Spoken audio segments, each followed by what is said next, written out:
오늘 본문 말씀은 사도행전 6장 55절에서 60절 말씀입니다. 사도행전 6장 55절에서 60절 말씀입니다.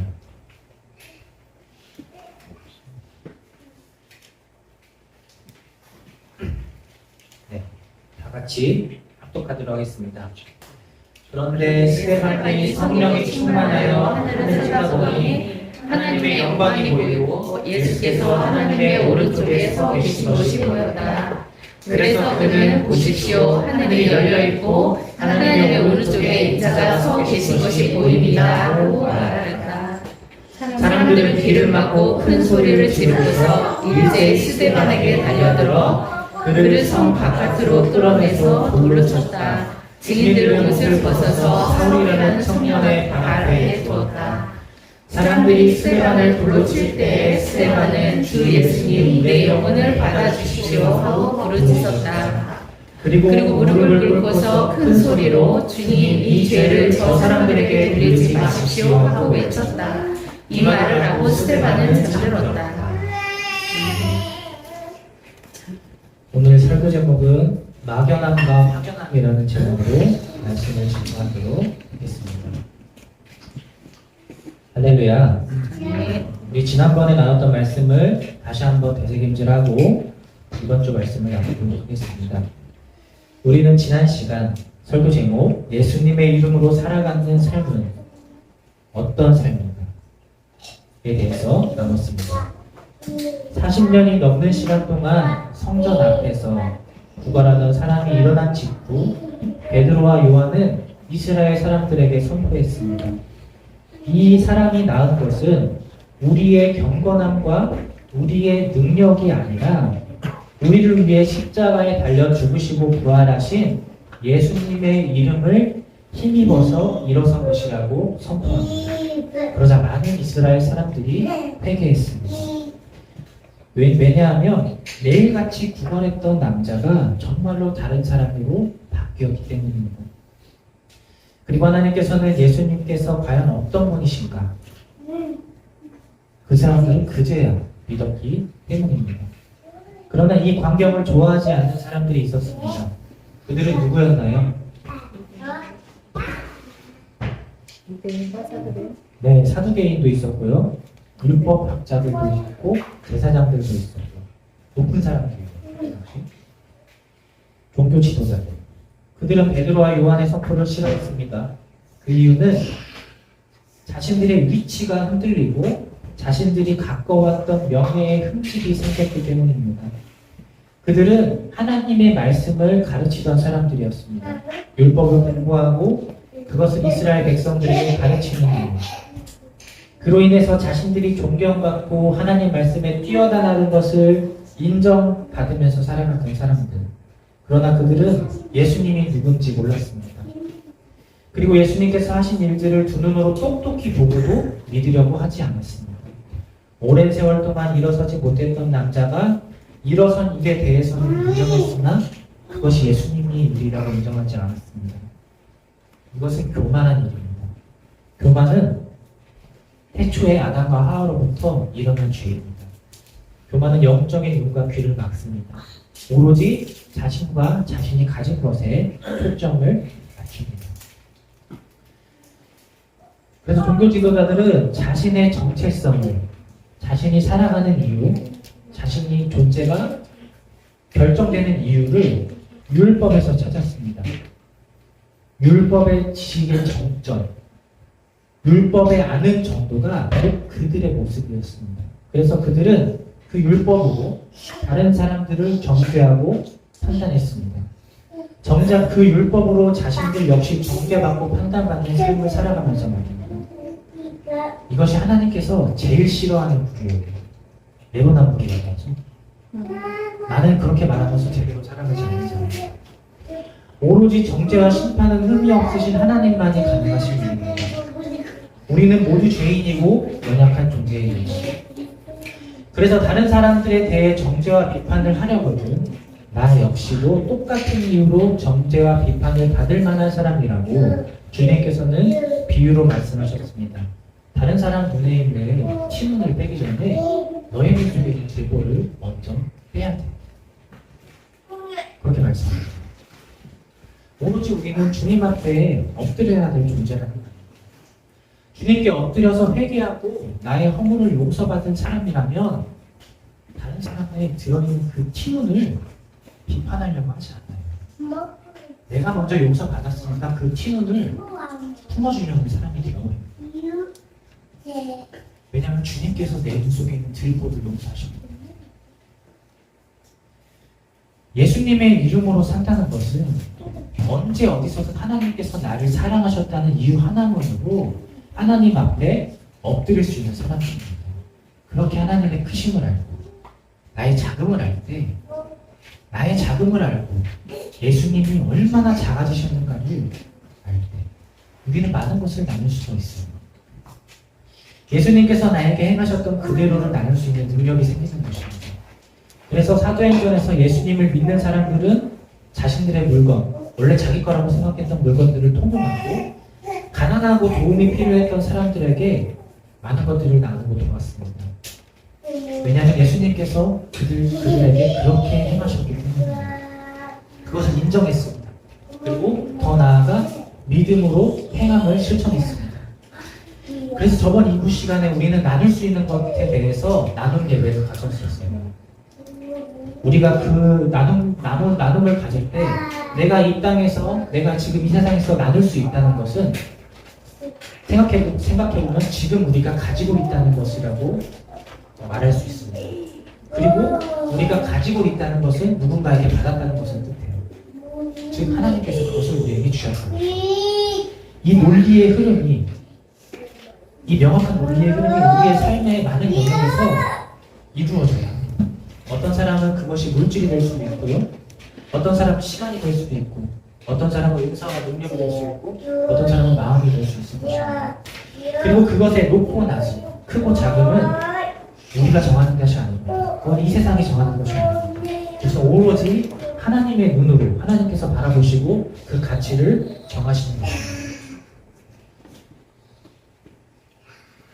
오늘은 막연함과 확연함에 대한 단어로 말씀을 준비했습니다.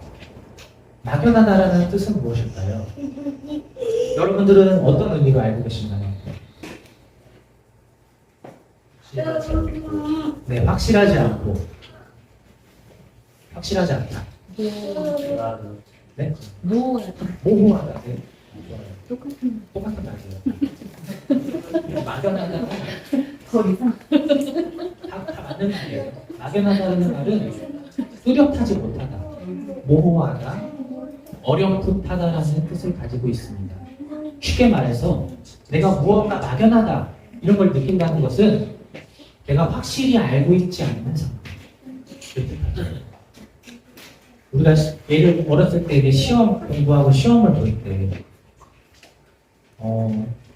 찍을 때 네, 찍을 때 그 기분인 거예요. 우리가 객관식 문제 5개가 나오는데 공부를 좀 해보면은 3개는 항상 지워져요. 확연하게 알아요. 3개는 딱 지워지는데 꼭 2개가 남을 때가 있거든요. 맞아. 이게 그건가 저건가? 이게 막연한 거죠. 근데 그것에 대해서 잘 알겠는데. 확연하다. 반대로 막연하다의 반대말은 확연하다라는 뜻을 갖고 있는데 확실히 않아요.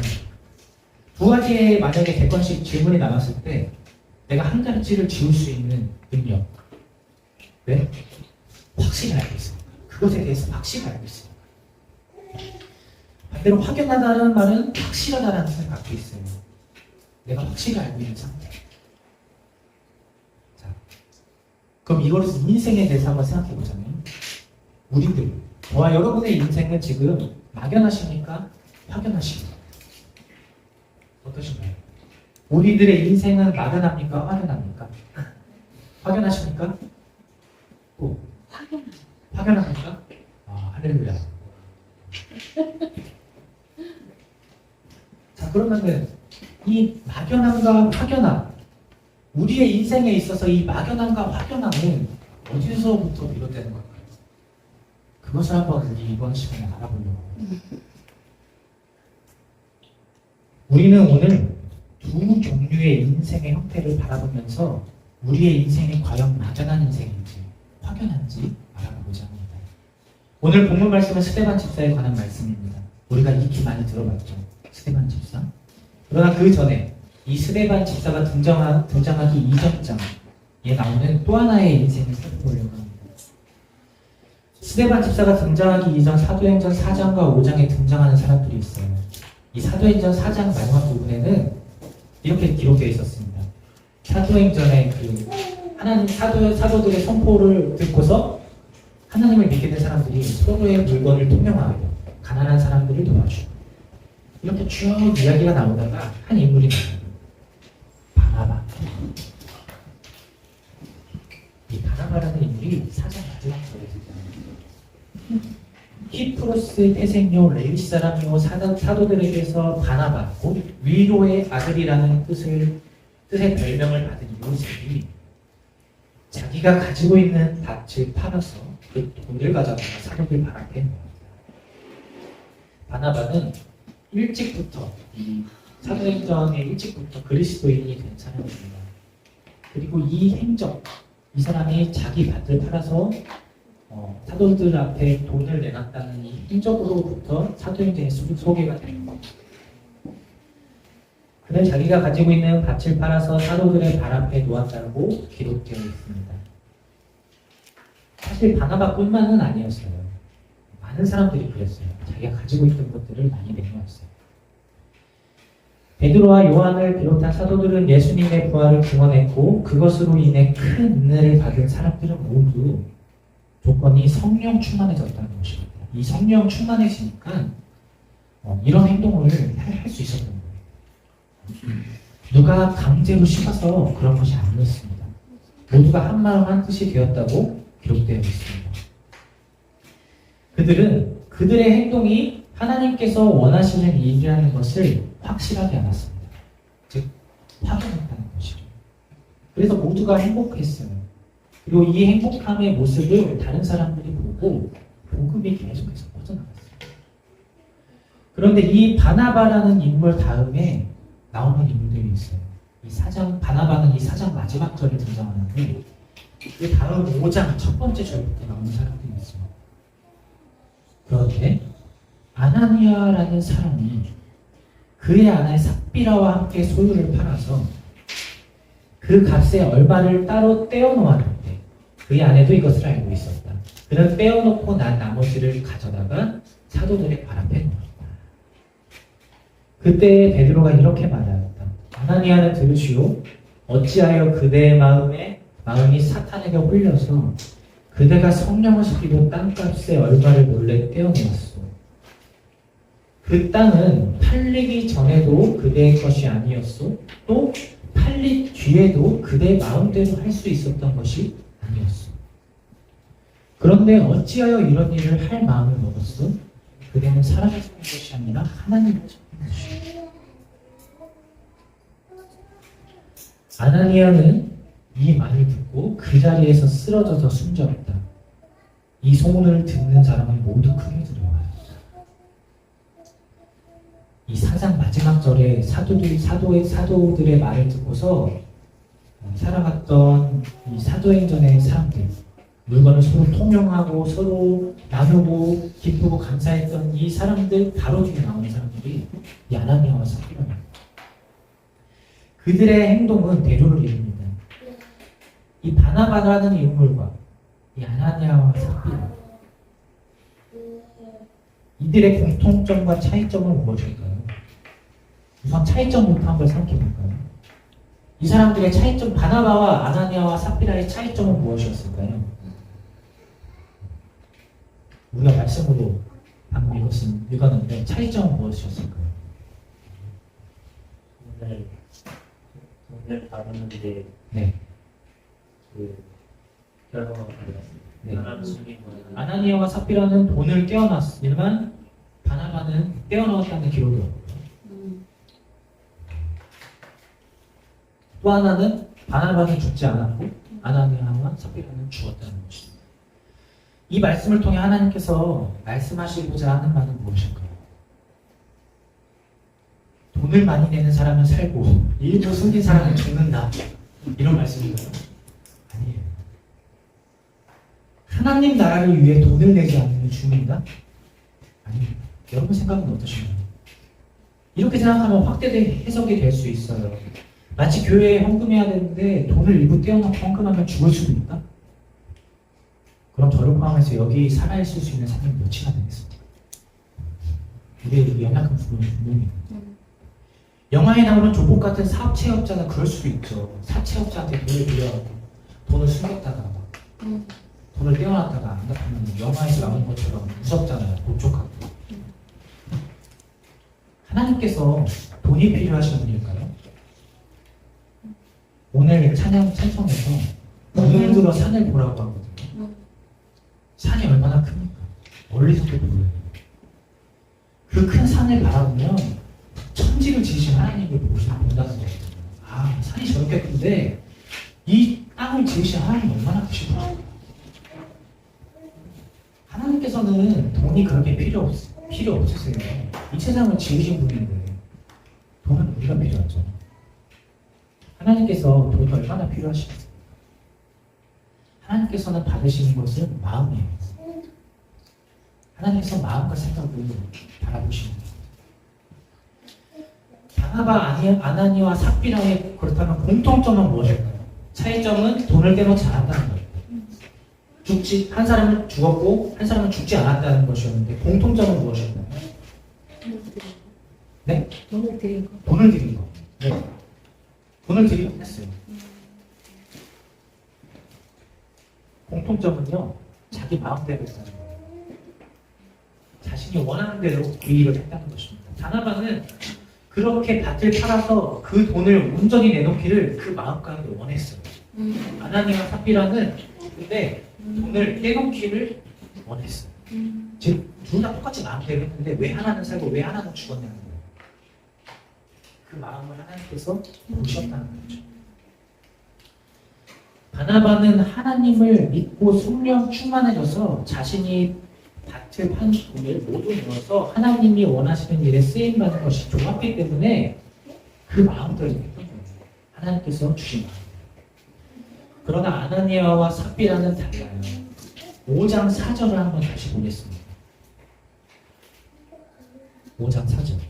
그 땅은 팔리기 전에도 그대의 것이 아니었고 또 팔린 뒤에도 그대 마음대로 할 수 있었던 것이 아니었어. 자, 다시 정리해보면 그 땅은 원래 아나니아와 삽비라 것이기 때문에 팔리기 전에도 아나니아 삽비라 땅이 맞죠. 그리고 중요한 게 팔린 뒤입니다. 이 땅을 팔아서 판 돈도 역시 당신들 돈이었어요. 당신들 마음대로 할 수 있었다라고 베드로는 말하고 있어요. 누가 강제하지 않았어요. 사도들 발 앞에 돈을 갖다 대라고. 강제적으로 자신들의 소유를 내는 것이 아니라 이들은 자발적으로 했던 거거든요. 자기 마음이 가는 거예요. 그런데 이 사람들은 왜 이렇게 했을까요? 왜 굳이 자기 본래부터 자기 땅이었고 그 땅을 팔아서 번 돈으로 자기 마음대로 할 수 있었던 사람들인데 왜 굳이 하나님 앞에 드린다고 하면서 이런 일을 벌였느냐고 베드로는 말하고 있거든요. 안 해도 되는 일이에요. 아니 팔아서 당신들 마음대로 쓸 수 있는 돈인데 왜 굳이 하나님을 속였냐는 거예요. 왜 이런 일을 벌였을까요? 그 땅을 팔아서 번 돈으로 누가 시켜서 내라고 한 것도 아닙니다. 제가 생각하기에 이들은 주목받기를 원해서였다고 생각합니다. 밭을 판 돈을 내놓았던 바나바가 성경에 기록되고 아, 저 사람 바나바 참 은혜로운 사람이다. 위로의 아들이야 저 사람. 이 뜻도 그렇게 성경에 기록되고 주목받았듯이 나도 주목받고 여기 이 그리스도인들 가운데서 각광받고 싶다는 생각. 물론 다른 이유가 있을 수도 있겠죠. 막상 하나님께 드리려고 했는데 조금 아까운 거죠. 그런데 그가 땅을 팔아서 만약 가난해지면 어떡하지라는 생각을 했다면, 그런 걱정을 했다면 굳이 땅을 팔고 그 돈을 내놓을 이유가 없거든요. 하나님 앞에 자기 소유를 내놓았던 사람들은 그래도 괜찮았다고 생각했던 사람들이에요. 왜냐하면 하나님께서 나의 조물주이시고 전지전능하신 하나님이라는 사실을 믿는 것이 확연했기 때문이에요. 그것이 바탕이 될 수 있었기 때문에 서로가 서로를 도와주고 물건을 통용할 수 있었던 거예요. 아, 하나님께서 나 절대 굶겨주지 않으시는 거예요. 그렇게 내놓는 거죠. 그러나 아나니아와 삽비라는 그렇지 않았어요. 그들은 막연했던 사람들. 그 인생에 막연했던 사람들. 하나님께서 어떤 분이신가 몰랐던 사람들. 에이, 내가 이래도 설마 하나님께서 아시겠지? 내가 이렇게 돈 떼놨는데 그 누가 알겠어? 그들은 하나님에 대해서 막연하게 알고 있던 이 사람들은 성경에 숨졌다라고 기록되어 있어요. 죽었다. 이 사건이 일어나자 많은 그리스도인들은 이 일을 두려워했습니다. 정확히는 이 사람이 죽은 것에 대해서 두려워한 게 아니라 이 일을 일으키신 하나님을 더욱더 경외하는 마음이 생겼다는 것입니다. 사람이 보기에 무서운 일임에도 불구하고 성경에는 이렇게 기록되어 있어요. 하나님께서 아나니아와 삽비라를 죽이신 것이 확연한데, 확실한데 이 뒤에 일어나는 일들은 저렇게 무서운 하나님은 나 어떻게 믿어? 조금이라도 잘못하면 죽는 거 아니야? 이런 생각 가지지 않았어요. 성경에는 이렇게 기록되어 있어요. 이 사건 이후부터 믿는 사람들이 더욱 일어나서 큰 무리를 이루게 됩니다. 그리고 사도들은 베드로와 요한은 더욱더 열심히 하나님을 전해요. 사도들은 날마다 성전에서 그리고 이 집 저 집에서 쉬지 않고 예수가 그리스도라는 도리어 아나니아와 삽비라라는 이 무서운 사건, 이 사건들이 그리스도인들에게 있어서 그리고 오늘날 우리들에게 있어서 교훈이 되어서 하나님 앞에 더욱 열심으로 살아가고 하나님을 더욱 경외할 수 있는 사건으로 그런 교훈을 준다는 거죠. 바뀌었습니다. 그리고 이 다음 장, 이 아나니아와 삽비라의 사건이 나오는 바로 다음 장에 나오는 인물이 스데반 집사예요. 사도행전 6장에서는 스데반 집사에 대해서 이렇게 기록하고 있습니다. 하나님 말씀이 계속 퍼져나가서 예루살렘에 있는 제자들의 수가 부쩍 늘어나고 제사장들 가운데서도 그 율법 학자들 그런 사람들 가운데서도 믿음에 순종하는 사람들이 많았다. 그 중에 스데반이라는 집사가 있었는데 그는 은혜와 능력이 충만해서 백성 가운데서 놀라운 일과 큰 기적을 행합니다. 그때 구레네 사람과 알렉산드리아 사람과 길리기아와 아시아에서 온 사람들로 구성된 이른바 리버디노 회당에 소속된 사람들 가운데 몇이 들고 일어나서 스데반과 논쟁을 벌였다. 그러나 스데반이 지혜와 성령으로 말함으로 그들은 스데반을 다 해낼 수 없었다. 그러므로 그들은 사람들을 선동하여 스데반이 모세와 하나님을 모독하는 말을 하는 것을 우리가 들었다 하고 말하게 되었다. 이 스데반이 모세와 하나님을 비방하지 않았는데 그렇게 거짓말을 쳐서 스데반이 그런 말을 했다고 지금 위증을 하는 겁니다. 그리고 백성과 장로들과 율법 학자들을 부추겨서 스데반으로 몰려가 그를 붙잡았다. 그리고 공의회에 끌고 갔다. 그리고 거짓 증인을 세워서 이렇게 말하게 되었다. 이 사람은 쉴 새 없이 거룩한 것과 율법을 거슬려서 말을 합니다. 이 사람이 나사렛 예수가 이곳을 헐고 모세가 우리에게 전하여 준 규례를 뜯어 고칠 것이라고 말하는 것을 우리가 들었습니다. 공의에 앉아있는 사람들이 모두 스데반을 주목하여 보니 그의 얼굴이 천사의 얼굴을 하고 있었다. 대제사장은 그 자리에서 물었다. 이것이 사실이요? 이에 대한 답변이 우리가 알고 있는 스데반의 설교입니다. 그는 구약 시대부터 아브라함 시대부터 분열왕국 시대까지 이스라엘에 타락했던 이야기를 쭉 유도하여 이 설교의 요지는 이렇습니다. 나 역시 당신들과 똑같이 아브라함의 후손이 맞다고 말을 합니다. 나는 결코 모세를 비방한 사람이 아니야. 하나님께서는 일찍이 아브라함에게 그 자손이 이집트에서 번성할 것이라고 하셨고 하나님께서는 모세를 선택하셨습니다. 그리고 그 모세는 하나님의 힘을 입어서 우리 조상을 이집트에서 가나안 땅으로 이끌었습니다. 스데반이 이렇게 말하는 이유는 자신을 변론하는 거기도 하지만 자신 역시 너희들과 다르지 않다라고 말하고 있는 거예요. 너희도 아브라함과 모세의 자손이듯이 나 역시도 모세의 자손이 맞아. 그렇게 말하는 것입니다. 자신은 하나님께서 모세에게 주신 율법을 고치려 하는 것이 아니라 나 역시도 아브라함의 후손이야. 그러나 그 뒤에 아주 강력한 선택이에요. 나도 그렇고 당신들도 똑같이 아브라함의 자손이고 모세의 자손인데 잘 들어. 우리들은 목이 곧고 마음과 귀에 할례를 받지 못했던 사람들이야. 그래서 우리는 성령을 거슬렸어. 당신들은 성령을 거스르고 있어. 당신의 조상들이 한 그대로 당신들도 똑같이 하고 있어. 당신들의 조상들이 박해하지 않았던 예언자가 한 사람이라도 있으니까 그들은 의인이 올 것을 예언한 사람들을 죽였고 이제 당신들은 그 의인, 즉 예수님을 배반하고 죽였다. 스데반은 이 사람들을 비판하고 비방하는 것이 아니라 자신 역시 아브라함의 자손 또 모세의 율법을 지키던 자였는데 나 역시도 예언자들을 죽이던 사람들의 자손인데 나 역시도 예수님을 핍박하던 사람들이 한편에 있는데 이제는 그 목이 곧고 그런 모습에서 벗어나서 내가 예수님을 십자가에 못 박았다는 것을 인정했다고 말하는 거예요. 그러나 당신들은 아직 그러지 못했다. 당신들은 그걸 깨달아야 된다. 그렇게 선포하고 있는 것이죠. 당신들은 천사들이 전할 때 율법을 받기만 하고 지키지는 않았습니다.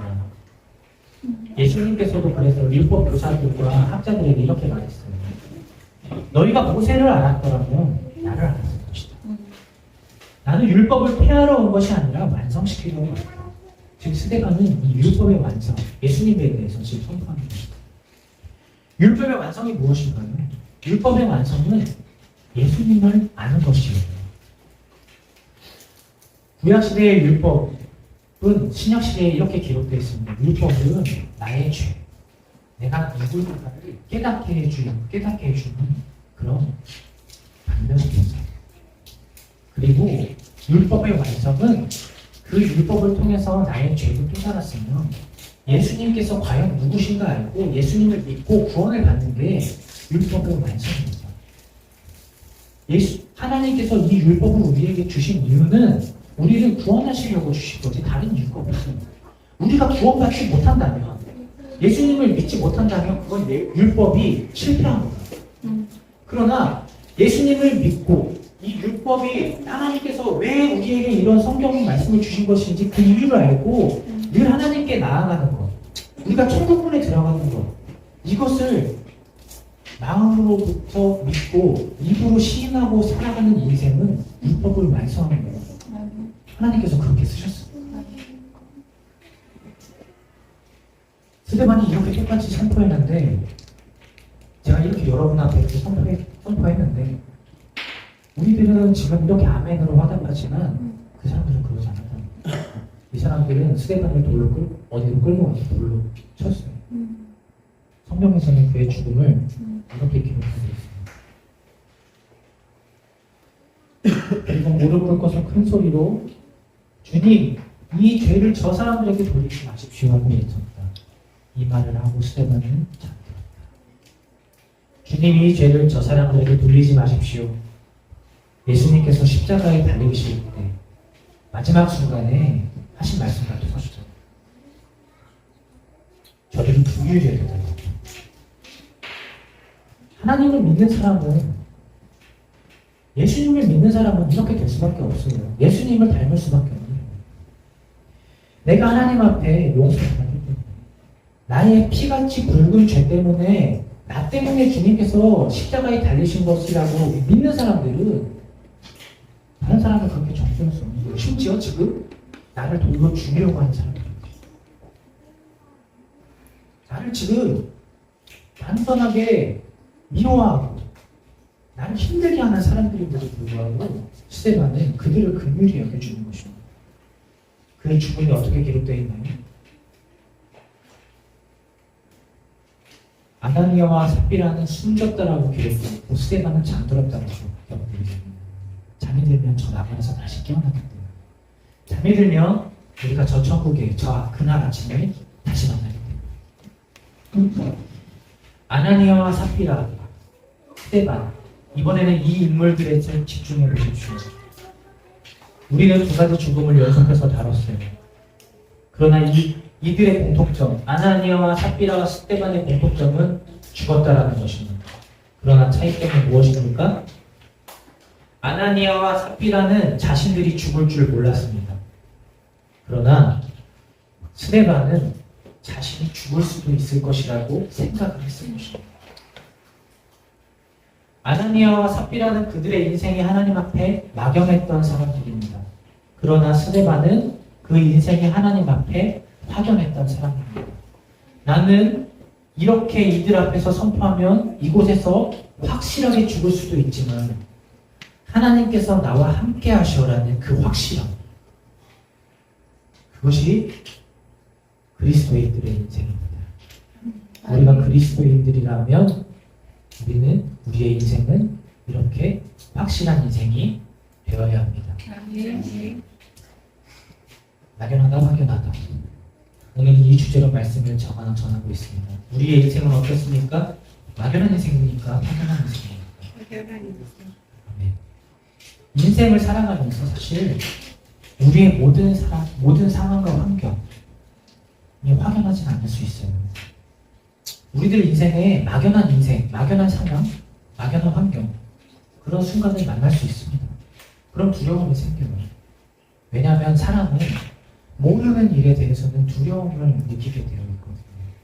막연함은 우리에게 안정감을 주지 않기 때문입니다. 그런데 만약에 하나님께서 오늘 저와 여러분에게 이렇게 말씀하신다면 어떨까요? 여기 있는 사람들 모두 120살까지는 무조건 산다. 이렇게 오늘 갑자기 말씀하시는 거예요. 120살까지는 죽이 되든 밥이 되든 무조건 산다. 하나님께서 이렇게 말씀하시면 기분이 어떠실 것 같나요? 너무 오래 사는 너무 오래 사는 사람.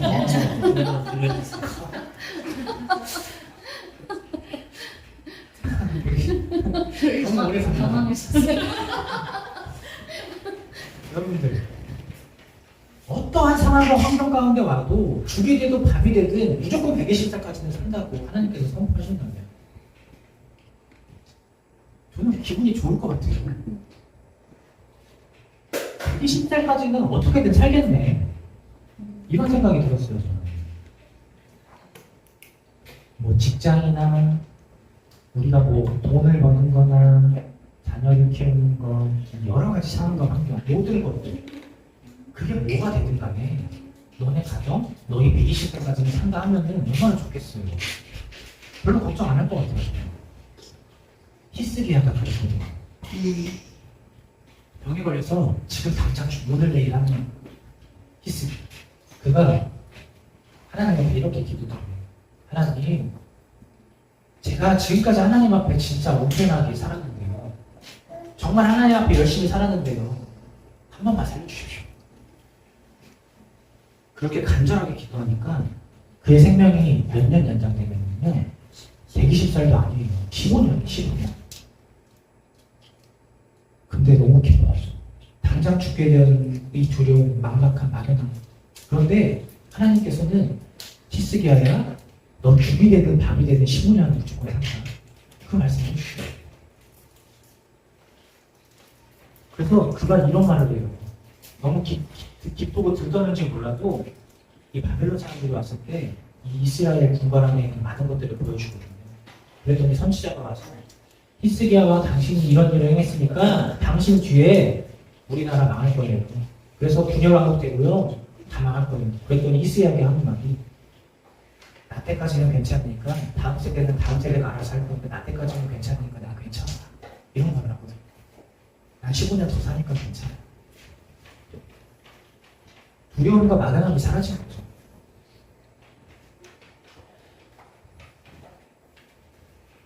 그런데 오늘 잘 생각해 보세요. 하나님께서 저와 여러분에게 120살을 약속하셨습니까? 120살 약속하셨나요? 아니요. 영원을 약속하셨습니다. 120살이 아니라 하나님께서는 우리에게 영원을 약속하셨어요. 그것을 떠올려주세요. 저와 여러분이 구원에 대한 확신이 확연하다면 우리는 이 땅에서의 막연함이 사라질 것입니다. 히스기야도 15년 더 살았는데 우리가 120살까지 살아도 막연함이 좀 더 사라질 텐데 하나님께서는 영원을 약속하신 거예요. 우리가 살아가면서 막연함이 생겼을 때 내 인생의 그 번민과 두려움 속에서 하나님을 생각해 보세요. 나를 구원하신 하나님, 저 눈을 들어 저 산을 바라볼 때 저 산이 얼마나 커요. 아, 저 큰 산보다 크신 하나님, 천지를 지으신 하나님께서 나와 함께 하시고 우리 인생 막연할 수 없습니다. 우리는 확실하게 천국문으로 나아가는 사람들입니다. 우리가 하나님을 알고 믿는 것에 막연해서는 안 됩니다. 하나님을 어렴풋이 알서는 안 됩니다. 그러면요, 아나니아와 삽비라처럼 될 수 있습니다. 왜냐하면 하나님께서 그렇게 하셨습니다. 우리는 그래서 하나님을 늘 경외할 줄 알아야 돼요. 하나님을 어렴풋이 알아서는 안 돼요. 하나님 사랑의 하나님이에요. 그럼 이것도 괜찮겠지, 저것도 괜찮겠지. 그런 식으로 하나님을 속여서도 안 되고 하나님을 업신이 여기서는 절대 안 됩니다. 우리는 하나님을 알고 믿는 것에 확연해야 돼요. 스데반 집사처럼 당장 우리 코앞에 죽음이라는 아주 위험한 두려운 순간이 찾아올지라도 그는 나를 구원하신 하나님, 나를 영원으로 약속하신 하나님을 확실히 믿었기 때문에 잠이 들 수 있었던 거예요. 저는 이제는 스데반이 저 천국에 깨어있음을 믿습니다. 그리고 저와 여러분들도 그런 인생을 살아갈 줄 믿습니다. 아멘. 저와 여러분 모두 스데반 집사처럼 살아가기를 소망합니다. 아멘. 스데반 집사의 이름의 뜻은 무엇일까요? 그 이름의 뜻은 멸류관. 근데 무슨 멸류관인지 나오지 않죠. 그는 이 세상에 대해서 예수님처럼 가시멸류관했었어요. 고난을 당한 거죠.